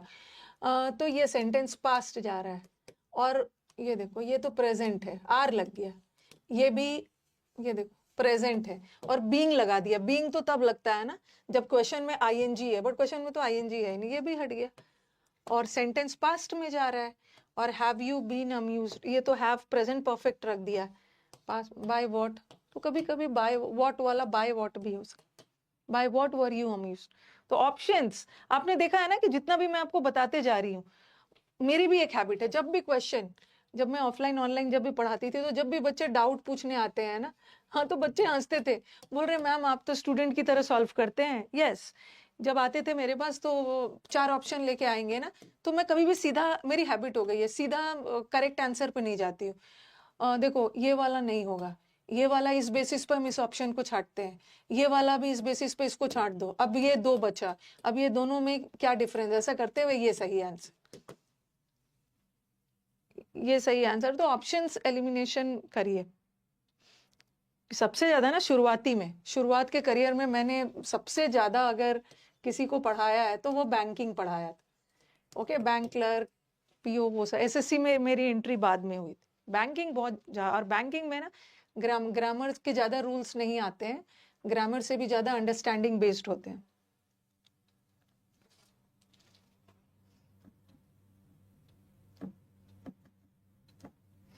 तो बैंकिंग पढ़ाने के टाइम से ही ऑप्शन एलिमिनेशन मैं खुद करती थी।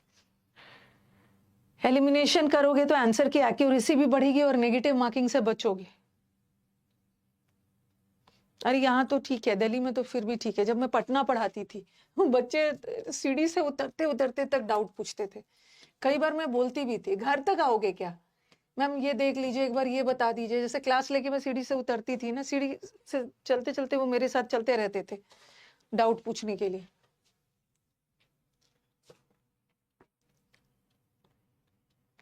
वॉट का बाय वॉट भी हो सकता है। बाय अगर वॉट तब होता ना, सिर्फ वॉट से तब शुरू होता जब बाय लास्ट में आता, ऐसा होता ना, what were you amused by, जब बाय लास्ट में आता तो सिंपली वॉट लगा देते, बट बाय शुरू में लगा रहे हैं तो बाय वॉट कर।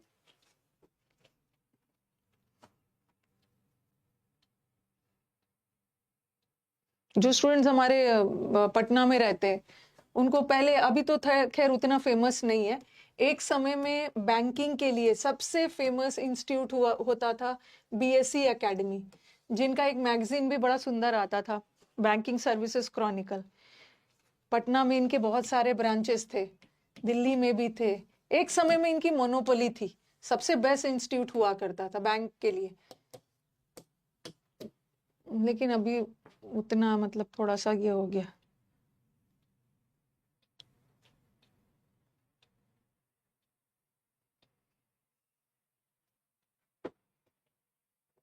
कोचिंग वर्ल्ड में मेरी एंट्री यहीं से हुई थी।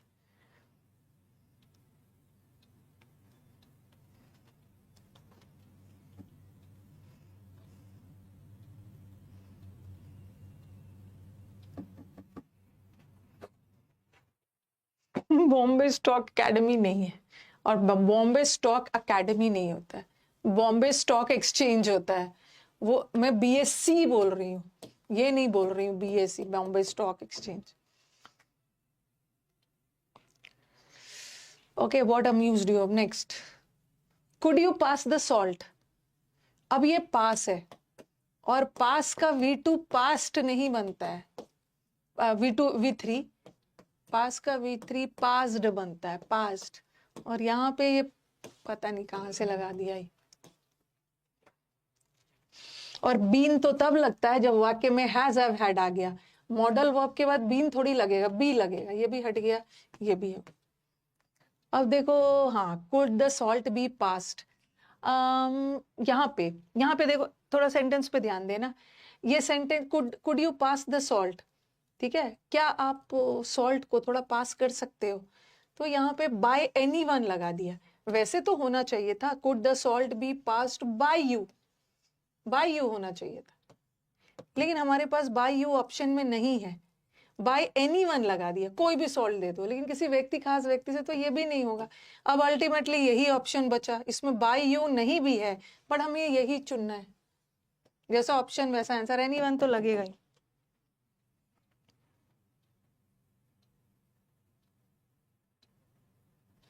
कोई बुक मत खरीदना ग्रामर की, मैं बार बार बोल रही हूँ, ग्रामर की बुक खरीदोगे, क्योंकि नोट्स में आपको 5 बुक के बराबर दे रही हूँ। ग्रामर की बुक खरीदने का माने खरीद लो, लेकिन मैं पूरा 100% श्योर हूं ना, उस बुक को खरीदने के बाद आप उसको साइड में ही रखोगे, पढ़ोगे नहीं, पढ़ोगे नहीं, आप साइड में ही रखने वाले हो उसको। इंटरोगेटिव सेंटेंस ही अभी तक चल रहा है। When did he return the books? उसने बुक को कब रिटर्न किया? व्हेन है तो व्हेन ही से शुरू होगा, सिंपल पास्ट है, और ये फ्यूचर कर दिया है, गलत है। हैज ही रिटर्न, ये प्रेजेंट परफेक्ट कर दिया है, गलत है, ये भी प्रेजेंट है। तो when were my books returned by him, when were my books returned by. अब खरीद लिया है तो ठीक है, मैंने आपको इतना पीडीएफ्स और वो सब दे दिया है ना, खरीदने की आपको जरूरत ही नहीं। यूट्यूब से पढ़ पढ़ के बच्चा एग्जाम निकाल रहा है। जब मैं ऑनलाइन वर्ल्ड में, बाकी टीचर्स में ऑनलाइन वर्ल्ड में एंट्री बाद में ली है, मैंने अपना ऑनलाइन वर्ल्ड में 2000 कोविड से पहले ही ले लिया था। कोविड आया था ना 2019 में, तो मैंने ऑनलाइन वर्ल्ड में 17-18 में ही एंट्री ले ली थी। मैक्सिमम लोग ऑनलाइन वर्ल्ड में कोविड के बाद आए, एंट्री हो गई थी मेरी। और जब मैं ऑनलाइन वर्ल्ड में जा रही थी, तो मुझे सब टीचर्स ने, मुखर्जी नगर में बहुत सारे टीचर्स ने मना किया कि मैम आप ऑनलाइन वर्ल्ड में जा रहे हो ना, तो आपका सारा कंटेंट लीक हो जाएगा, ओके, सारा कंटेंट आपका ये हो जाएगा, वो हो जाएगा, मतलब बहुत सारे ने मना किया था। ठीक है, मैंने एक ही लाइन बोला, कंटेंट सर छुपा के रखने के लिए थोड़ी है, कंटेंट बच्चों के पास ही पहुंचने के लिए है, देखते हैं। और ऑनलाइन वर्ल्ड में आना मेरा बहुत बेस्ट डिसीजन था, कोविड के पहले ही आ गई थी ऑनलाइन में। कुछ कंटेंट वगैरह लीक, कंटेंट बच्चों के लिए, छुपा छुपा के थोड़ी पढ़ाना है, छुपा छुपा के नहीं पढ़ाना है। और प्रैक्टिस के लिए भी आपको बुक नहीं चाहिए, आपका भर भर के ई बुक में 175 रुपीज का जो ई बुक है, उसमें भर भर के प्रैक्टिस है, ग्रामर भी है, वोकैब भी है, और कॉम्प्रीहेंशन भी, उसके अलावा आपको जरूरत ही नहीं। क्योंकि आप जब प्रैक्टिस की बुक खरीदोगे तो ग्रामर की अलग खरीदोगे, वोकैब की अलग खरीदोगे, क्लोज टेस्ट की अलग खरीदोगे, यहाँ पे सब है। और फिर जब मैं यूट्यूब पे पढ़ा रही थी तो ये भी बोला गया था, वो प्रैक्टिकल बात आपको बोल रही हूँ, यूट्यूब पे सब फ्री पढ़ा दोगे मैम तो आपके पेड बैच में कौन एडमिशन लेने आएगा, क्योंकि यूट्यूब पे मैंने सब पढ़ा दिया है। जो मेरे को गाइड किया गया था, जिसने कहा था, जिन लोगों ने वो भी फेल हो गया, ठीक है, वो भी फेल हो गए हैं। तो ऑनलाइन बच्चों का चॉइस होता है अलग अलग, फ्री पढ़ना है, पेड पढ़ना है। हाँ, can we send this parcel by air, क्या हम इस पार्सल को बाय एयर, अब आप बोलोगे, देखो अब बोलोगे कि मैम जहां भी बाय आ गया सेंटेंस में तो वो पैसिव होता है ना, ठीक है, ऐसा जरूरी नहीं है। जब द्वारा का सेंस आए ना, देखो ये पैसिव कहां से होगा, ये सेंड है, ये पैसिव नहीं होता है। एरोप्लेन से भेज सकते हैं, ये बाय एयर यातायात का साधन बता रहा है, एरोप्लेन से भेज सकते हैं। पैसिव होने के लिए वर्ब का थर्ड फॉर्म चाहिए ना, बट यहाँ तो थर्ड फॉर्म आया नहीं है, एक्टिव है। कैन है तो कुड में नहीं बदलना है, टेंस नहीं बदल। कैन दिस पार्सल, और मॉडल वर्ब के तुरंत बाद V3 नहीं लगा देना है, बी लगा कर और तब V3 लगा।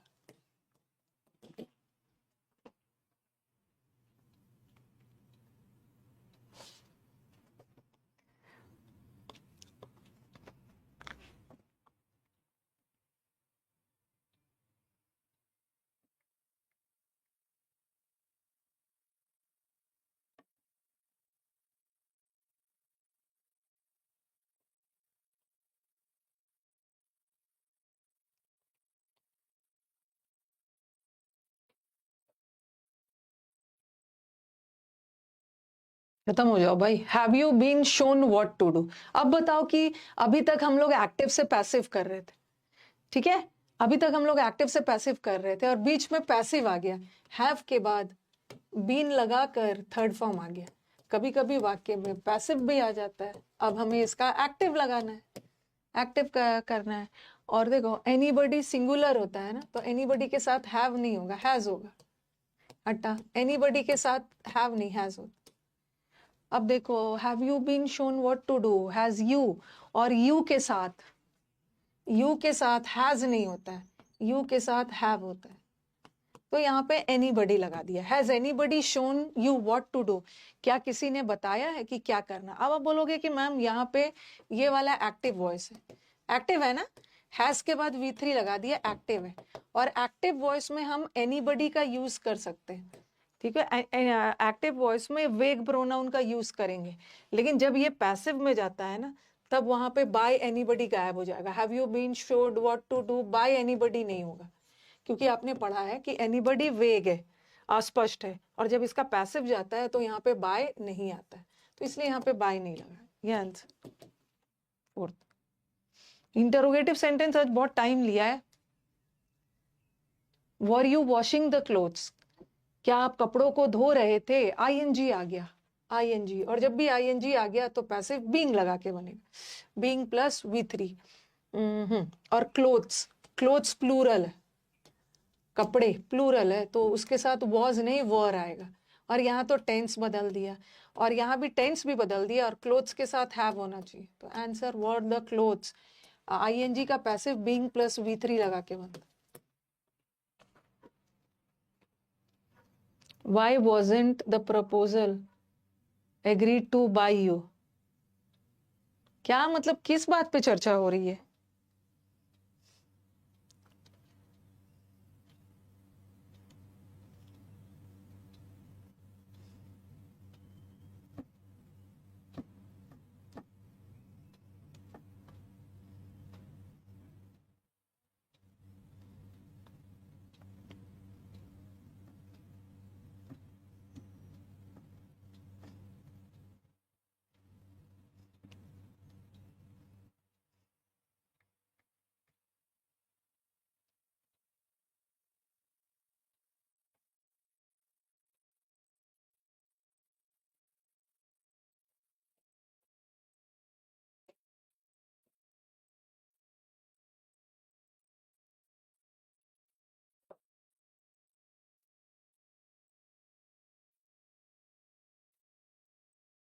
बाय अस नहीं लगाया है ना। हाँ, आप बोलोगे कि मैम बाय वी था तो बाय अस नहीं लगाया।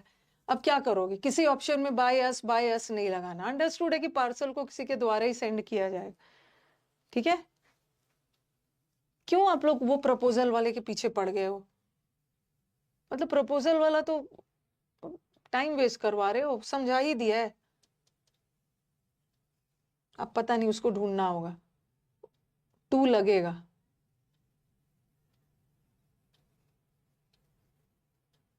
हाँ, तो इंटरोगेटिव सेंटेंस हो गया।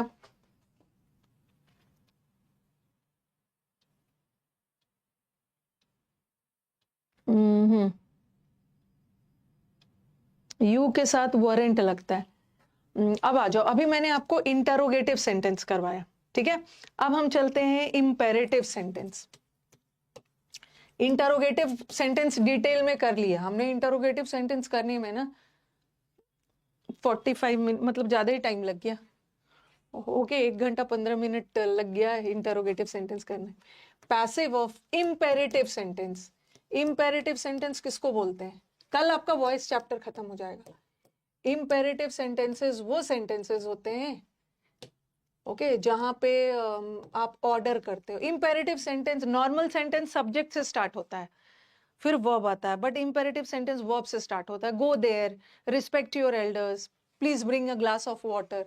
तो जहां पर आप ऑर्डर दे रहे हो, वो सेंटेंस जहां पर एडवाइस दे रहे हो, वो सेंटेंस जहां पर सजेशन वगैरह दे रहे हो, रिक्वेस्ट वगैरह कर रहे हो, उसको हम इम्पेरेटिव सेंटेंस बोलते हैं। क्या मतलब वो पूछ रही है? प्लीज सेंटेंस क्लियर कर दीजिए, मतलब क्या था? मतलब मुझे बहुत पीछे स्लाइड नहीं जाना है। Why was my proposal not agree to by you? जैसे सेंटेंस में ऑर्डर, एडवाइस कुछ गलत लिख दिया था मैंने। क्या मतलब, क्या बोलना चाह रही है? दूसरी बार लिखा तो था करेक्ट करके। अरे कुछ आई यू में चेंजेस हो गया होगा ना, तो आप समझ लेना, गलती से हो गया होगा।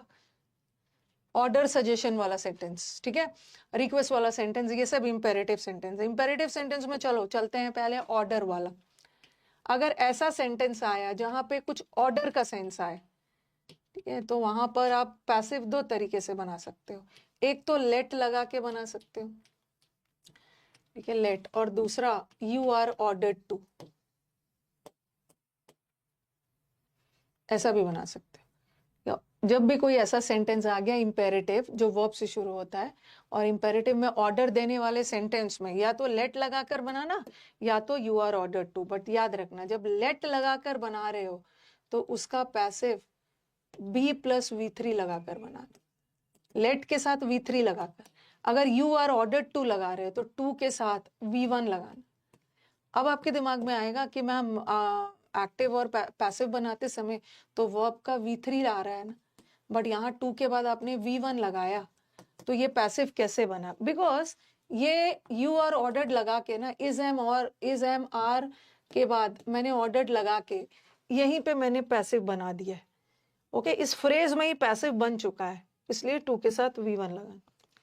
लिखा मैंने, देखो मैंने लिखा गो देयर, ये एक इंपेरेटिव सेंटेंस है, वहां जाओ, ऑर्डर दे रही, ऑर्डर दे रही हूँ कि गो देयर, वहां जाओ। और इंपेरेटिव सेंटेंस वर्ब से शुरू होता है, ठीक है, और देयर क्या है? एडवर्ब है। क्यों? वर्ब की विशेषता बताने वाले वर्ड्स एडवर्ब होते हैं। अब ये एक्टिव वॉइस में इसका सब्जेक्ट छुपा हुआ होता है। गो देयर मतलब कोई व्यक्ति सामने खड़ा है, सेकंड पर्सन, उसको बोला जा रहा है वहां पे जाओ, तो इसका सब्जेक्ट छुपा हुआ है। अच्छा नहीं नहीं, गो देयर वाला बाद में करवाऊंगी, रुको, नेक्स्ट वाला पहले मैं एक ऑब्जेक्ट के साथ वाला करवाती हूँ, गो देयर वाला बाद में, ठीक है। मैंने लिखा close the door, close the door, go there वाला नेक्स्ट करवाऊं। और ये एक ऑर्डर है, ऑर्डर दिया जा रहा है दरवाजे को बंद करो, क्लोज वर्ब है, और वर्ब के बाद सब्जेक्ट नहीं आता है, वर्ब के बाद ऑब्जेक्ट आता है। अब आप बोलोगे मैम सब्जेक्ट क्या है? इंपेरेटिव सेंटेंस वर्ब से शुरू होता है, इसका सब्जेक्ट उसके अंदर छुपा हुआ है, ओके, कि किसी सामने वाले व्यक्ति को बोला जा रहा है, तो ये एक ऑर्डर है। इसको दो तरीके से हम पैसिव बना सकते हैं। एक तो एग्जाम में ज्यादा लेट वाला आता है, लेट द डोर। अगर लेट लगा के बना रहे हो ना तो बी लगाना, let the door be closed. ये भी करेक्ट है, दोनों नहीं आएगा क्योंकि दोनों करेक्ट है, बट ऑप्शन में ज्यादा लेट वाला आता है। और ये भी करेक्ट है, यू आर, क्योंकि यहाँ ऑर्डर का सेंस आ रहा है, तो रिक्वेस्टेड मत लिखना, यू आर ऑर्डर्ड। और यू आर ऑर्डर्ड टू लगा दिया ना, और टू के साथ तो V3 नहीं लगा सकते हैं ना, V1 ही लगाना, you are ordered to close the door. अब बोलोगे मैम सेकंड सेंटेंस पैसिव कैसे हो गया? इज एम आर के बाद V3 लगा दिया तो पैसिव हो गया। दोनों दोनों तरीके से बना सकते हैं। अभी लिखिए इसको, इसमें भी बहुत सारा चीज है।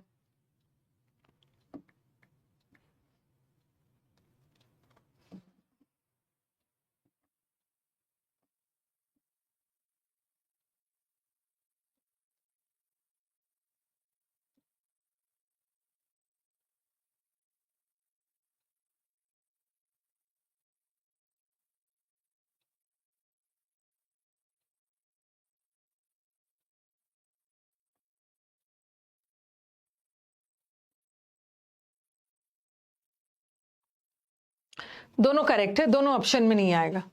You are order to close the door भी होगा, let the door be closed. कभी कभी एग्जाम में ऐसा भी कर देते हैं, दे देंगे मैंने लिखा पेंट द डोर, एक ऑप्शन में दे देंगे late the door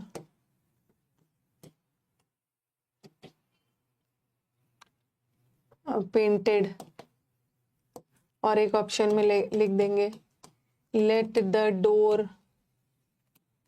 be painted.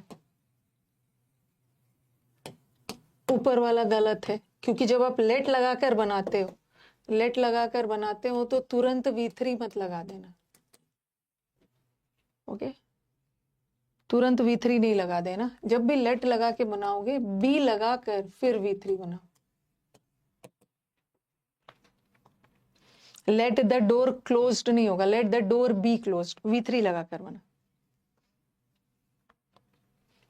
Suppose आपके एग्जाम में ऐसा ऑप्शन आ गया, ये पेंट द डोर एक आ गया, you are ordered to paint the door, ये भी सही है।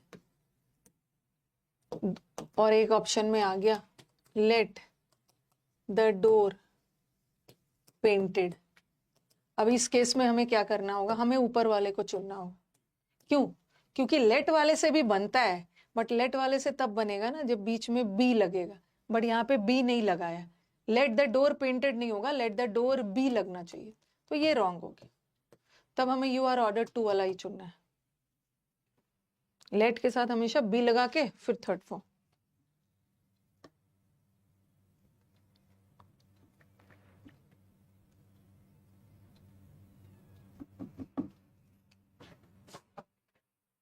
ए वाला होगा। ये मत सोचना कि बी वाला भी आ जाएगा ये भी आ जाएगा तो किसको चुनेंगे, दोनों करेक्ट, दोनों।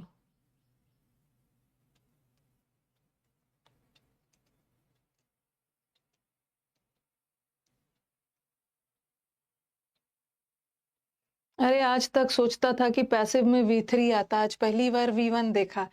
ऐसा कुछ आपने नया नहीं देखा, यहाँ भी पैसिव यहाँ भी पैसिव लगा है, देखो V3 लगा है, इस MR के बाद V3 लग गया है ना, तो यहीं पे पैसिव बन गया है। दोबारा पैसिव मत बना दोबारा पैसिव, यहाँ भी V3 लगा है, और पैसिव में V3 लगता है, यहाँ भी V3 लगा है, बी के बाद V3, और यू आर ऑर्डर टू में भी यहीं पे पैसिव बन गया हाँ, और एक चीज, अभी तक मैंने ऑर्डर वाला सेंटेंस में आपको ऑब्जेक्ट दिया था, याद रखना ना कि हम ऑर्डर वाले सेंटेंस का, जब भी सेंटेंस में ऑर्डर दिया जा रहा तो हम उसका पैसिव लेट लगाकर भी बना सकते हैं और यू आर ऑर्डर टू से। लेकिन एक चीज और याद रखना है, एक चीज और है, लेट लगाकर तभी बनाएंगे ना जब सेंटेंस में ऑब्जेक्ट हो। ऑब्जेक्ट हो तभी लेट लगाकर बनेगा। अगर सेंटेंस में ऑब्जेक्ट ना हो, ओके, तो वहां लेट लगाकर नहीं बनेगा। यू आर ऑर्डर्ड टू, हम ऑब्जेक्ट है उसके साथ भी बना सकते हैं और नो ऑब्जेक्ट है उसके साथ भी बना सकते हैं।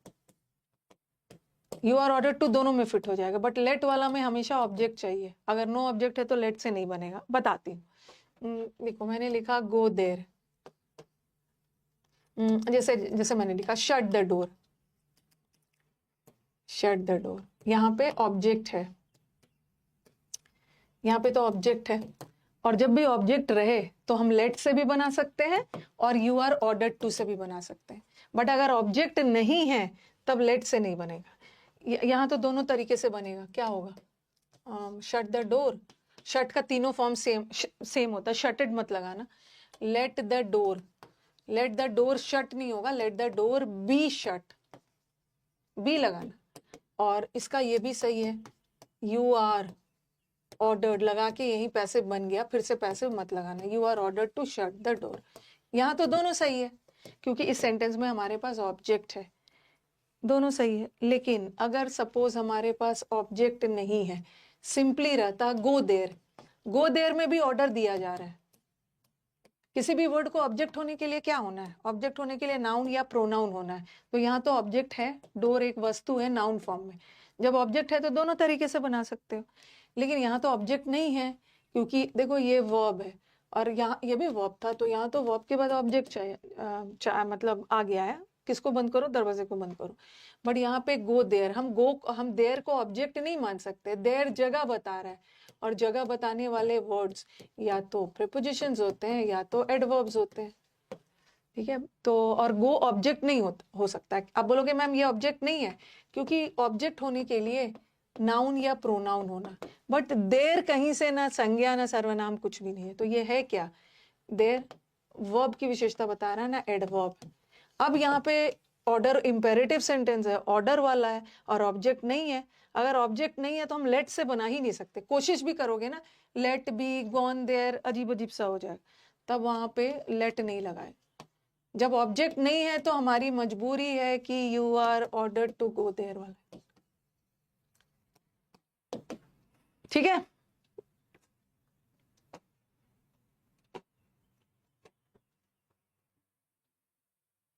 अब चलो एंड करते हैं। अब हम टाइम हो गया, आज यूट्यूब क्लास भी है।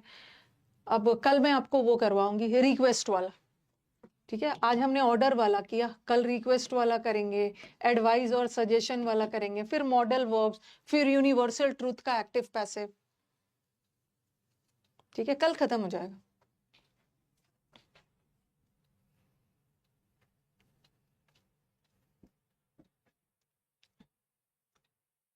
मैं पहले पूरा करवा के फिर आपको क्वेश्चंस करवाऊंगी, ठीक है। ये हो गया। यूनिवर्सल ट्रूथ का तो बहुत ज्यादा नहीं है,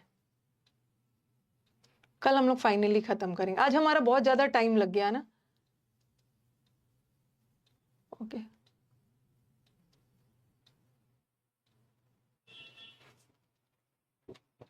कल कंप्लीट कर लेंगे एक्टिव पैसिव, क्योंकि इंटरोगेटिव सेंटेंस में मैंने टाइम लिया, उससे क्वेश्चंस बहुत आता है एग्जाम्स में।